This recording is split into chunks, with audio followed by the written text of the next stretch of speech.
has a job offer he would like to discuss with you. Like a work placement?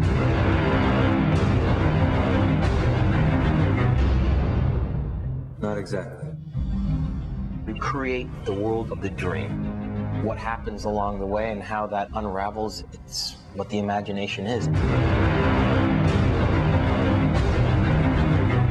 I'm kind of like a roller coaster person, and that's what it's felt like shooting this movie. We bring the subject into that dream, and they fill it with their secrets. Chris does set pieces on a big scale. He does get that wow factor.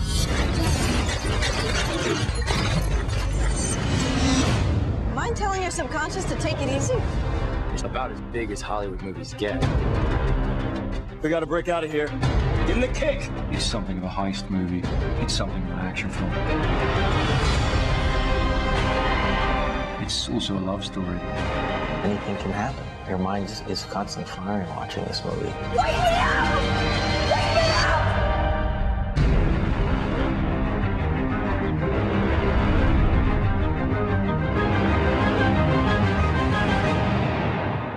Inception deals with dreams. Dreams are so intimate and small, and yet they have infinite potential. The idea that has always fascinated me about dreams is everything within that dream is created by your own mind as you experience it. For a filmmaker, it's an ideal world to be dealing with.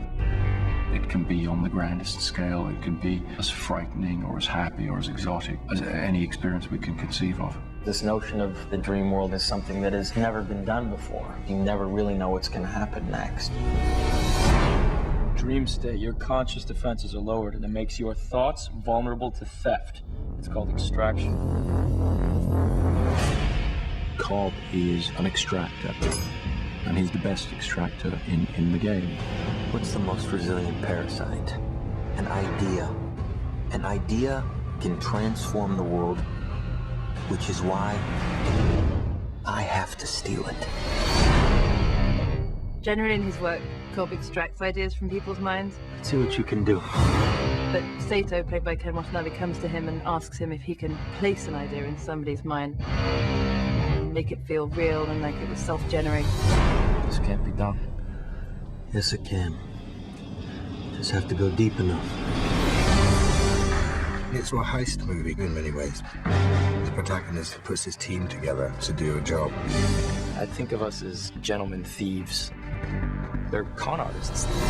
The seed that we plant in this man's mind will change everything. The risks are much greater than they knew. Cobb, we should walk away from this. The people that hired us won't accept failure.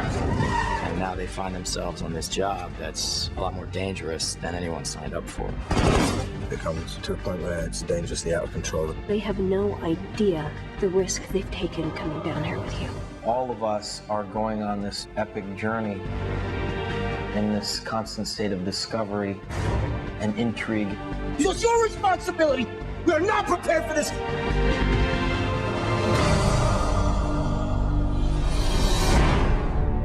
Cobb, the character played by Leonardo DiCaprio, is very firmly the emotional center of the story. I think I found the way home. And this last job, that's how I get there. He's really trapped in many ways. Well, what are you doing here? I thought you might be missing.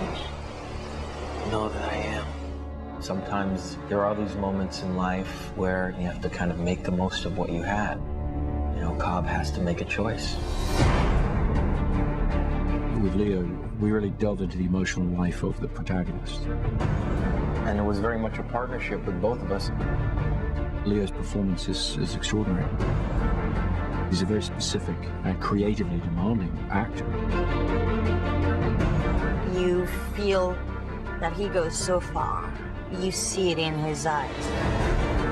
Leo's one of those people who's just always made such great choices as an actor because he loves to act. And whenever you're working with someone like that, it's really wonderful. Around him, I really wanted to put together a great ensemble. Guys like Joseph Gordon-Levitt, Tom Hardy, Ellen Page, and it's always good to have some Michael Caine in your film. We have some incredible faces on camera.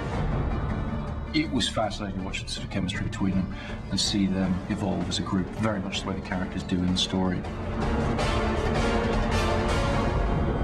got to work with an extremely talented director.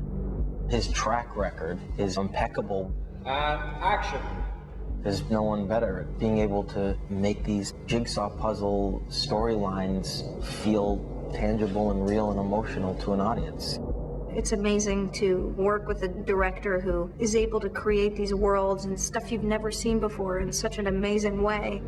In the midst of all these gargantuan technical feats that are going on all over the set, Chris strikes a really inspiring balance between having everything very thought out and at the same time being very open to spontaneity. When you're working with Chris, it actually feels quite intimate.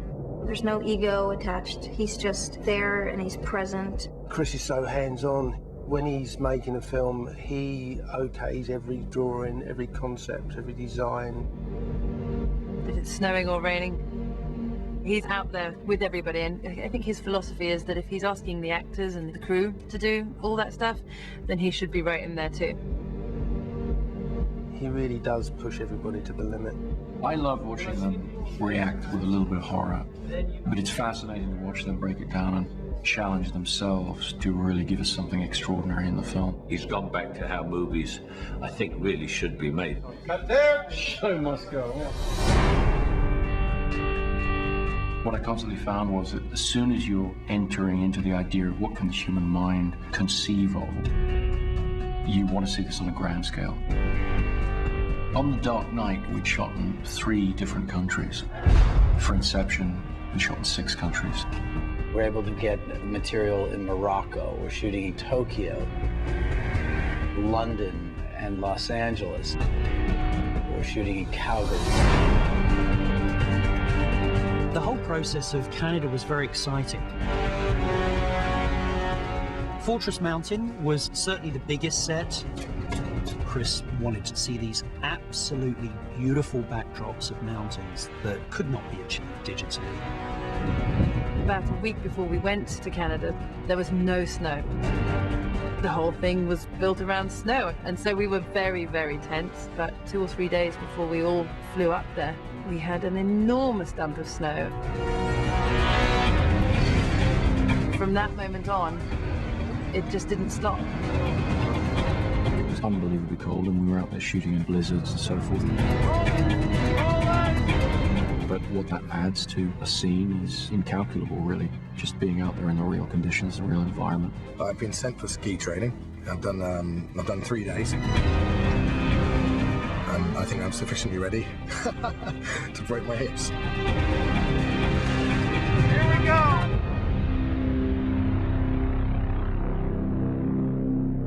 You never really remember the beginning of a dream, do you? So how did we end up here?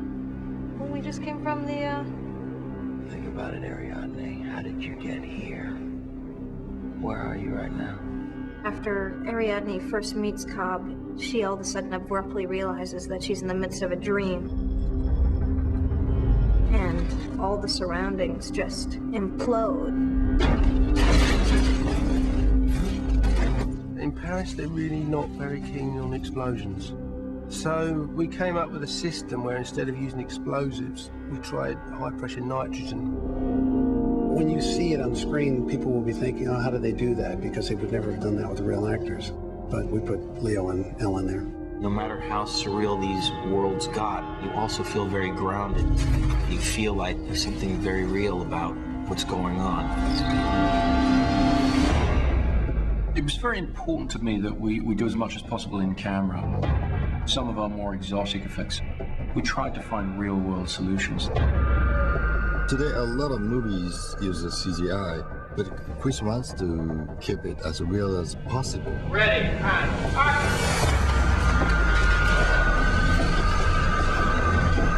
We felt real reaction on the set. Gillian and I had to do an entire sequence where the entire set would be shifting. We had to hold on to the actual set so it didn't slide off. It tilted to 25 degrees. Chris didn't want anything to move. All he wanted was to see these weird things happening. It's very, very, very subtle, but like in dreams, things are just a little bit off. There's this amazing sequence where gravity has gone haywire. The most brilliant thing of all actually was Joseph Gordon-Levitt. He's running around the walls, the ceilings, the floors. He's all over the place. And not a single shot is a stunt double for Joe. It's all him. Well, me and Gravity went head-to-head a lot in this movie.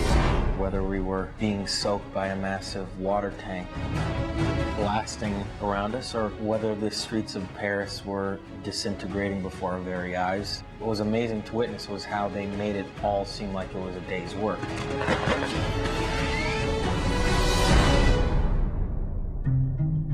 I like to think there's a little something for everybody in there. Certainly for me, my ambition was to create a grand-scale Hollywood entertainment. I just keep thinking, I can't wait to see this movie. It's gonna feel just so incredibly real. I don't think anyone could say that they did anything like this before. It's about trying something different. But at the same time, making a timeless movie. The dream's collapsing. I have it under control.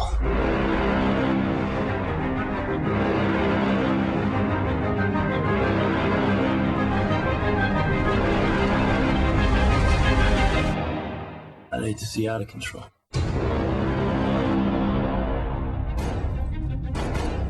We mustn't be afraid to dream a little bigger, darling.